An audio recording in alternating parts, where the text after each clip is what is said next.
आता गाडी कुणाशी पळणार? शित्तूरकरांचा घरचा साज मैदानात आला.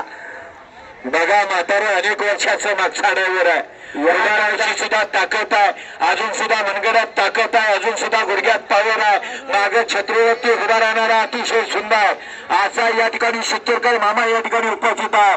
गाडीमध्ये आगमन झालं आणि मागून हँडल टाकण्याचा प्रयत्न शित्तूरकर मामाचा. सुंदर अशी गाडी या ठिकाणी पहिल्या फेऱ्यासाठी सज्ज.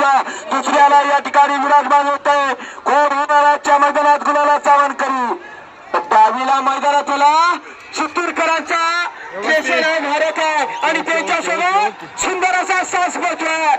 बघा अनुभवा शित्तूर गाडी आणण्याच्या नादात स्वतः पडला असता, कारण आज गुरुवार आहे. या ठिकाणी स्वतःचा कल सांभाळता आला नाही, परंतु बैलगाडीवरती नाद आहे. दुकानात आल्यामुळे या ठिकाणी थप्पडत या ठिकाणी उभा राहिला. एक मिनिट पूर्ण या ठिकाणी गुलालाकडे वाटचाल 1 ते 5 मध्ये बसतोय का सूर्याच्या साक्षीनं. सर्जराव दादा केसरी किताबाचा मानकरी कोण होणार? आजच्या मैदानातला सुंदर असा फेरा आणि सुंदर अशा मैदानातला बैलात कस पडाला आणि शेवटची गाडी कधी सुटणार असं या ठिकाणी प्रेक्षकाला विनंती.